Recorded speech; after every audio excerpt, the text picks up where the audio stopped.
The emergency beacon had been broadcasting for 847 days.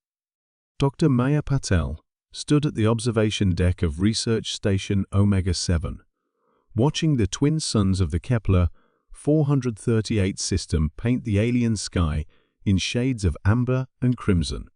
Behind her, the station's skeleton crew went about their daily routines with the mechanical precision of people who had long ago accepted their fate. "Still nothing on the comm channels," reported Chief Engineer Torres, his voice carrying the same resigned tone it had held for the past 2 years.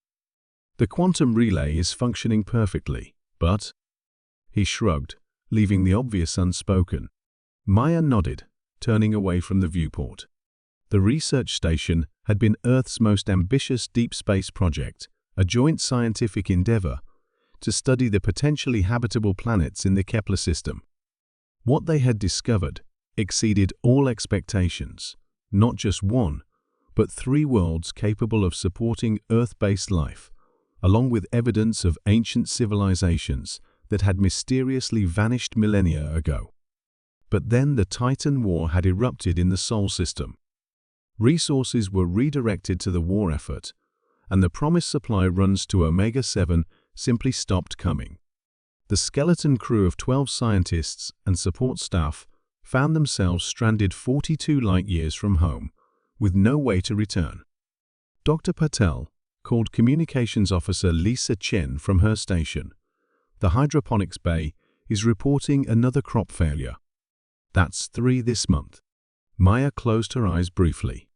They had stretched their supplies far beyond what should have been possible, but entropy was a patient enemy. The station's systems were failing one by one, and their food production couldn't keep pace with consumption.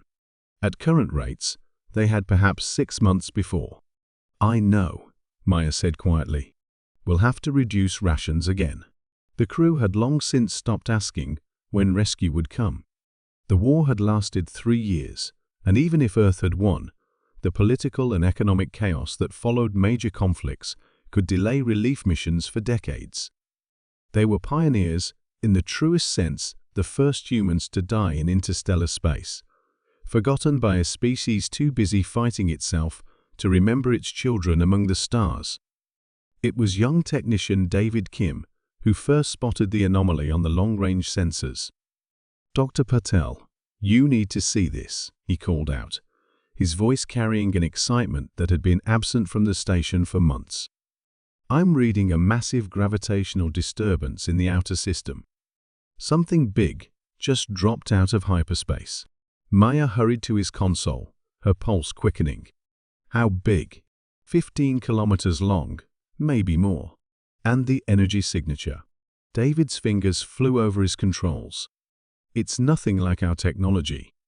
The power output is off the charts." For a moment, hope flared in Maya's chest. Perhaps Earth had finally sent a rescue mission equipped with advanced technology developed during the war. But as the sensors resolved more detail, that hope transformed into something else entirely. "It's not human," whispered Dr. Sarah Kowalski, the station's xenobiologist. "Look at the configuration. No human engineer would design something like that." The ship that appeared on their screens was a nightmare of organic architecture and impossible geometry. Its hull seemed to shift between states of matter, sometimes solid, sometimes appearing as controlled energy held in a vaguely ship-like form. Tendrils of dark matter writhed around its perimeter, like the tentacles of some cosmic predator. "Are they scanning us?" Maya asked. Chen checked her instruments. "Yes, but not with any technology I recognize. It's like they're tasting us somehow, reading our quantum signatures." The ship moved with purpose, accelerating toward Omega-7 with impossible smoothness. There was no visible propulsion system, no engine exhaust. It simply willed itself through space, as if the laws of physics were merely suggestions. "Time to intercept?" Maya asked, her mouth dry. "At current velocity." 18 hours, David reported. 18 hours to prepare for humanity's first contact with an alien intelligence. But as Maya studied the ship's aggressive approach and predatory design, she realized this might not be the diplomatic encounter scientists had always imagined. "Send a message," she ordered. "All frequencies, all languages, mathematical sequences, music, anything that might indicate we're intelligent and peaceful." For 6 hours, they transmitted every form of communication humans had ever devised. The alien ship responded with silence, continuing its inexorable approach.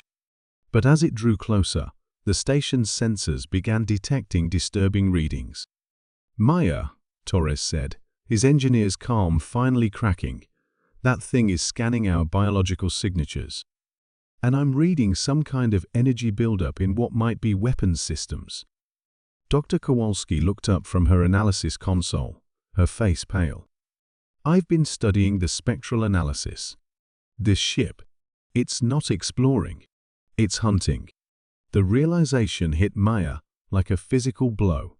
They had spent 2 years hoping for rescue, and instead they had attracted the attention of something that viewed them as prey.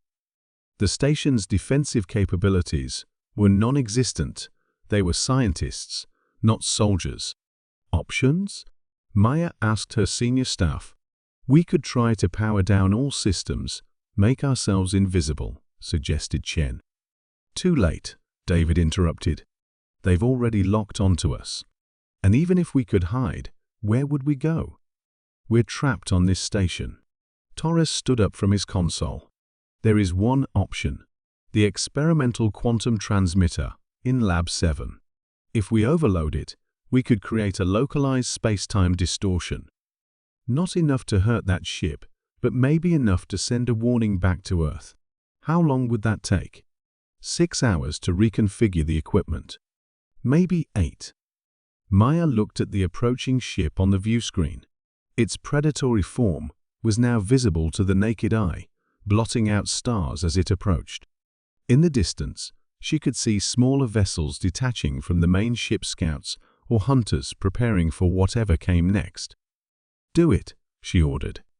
"Everyone else, help me document everything we can about these beings.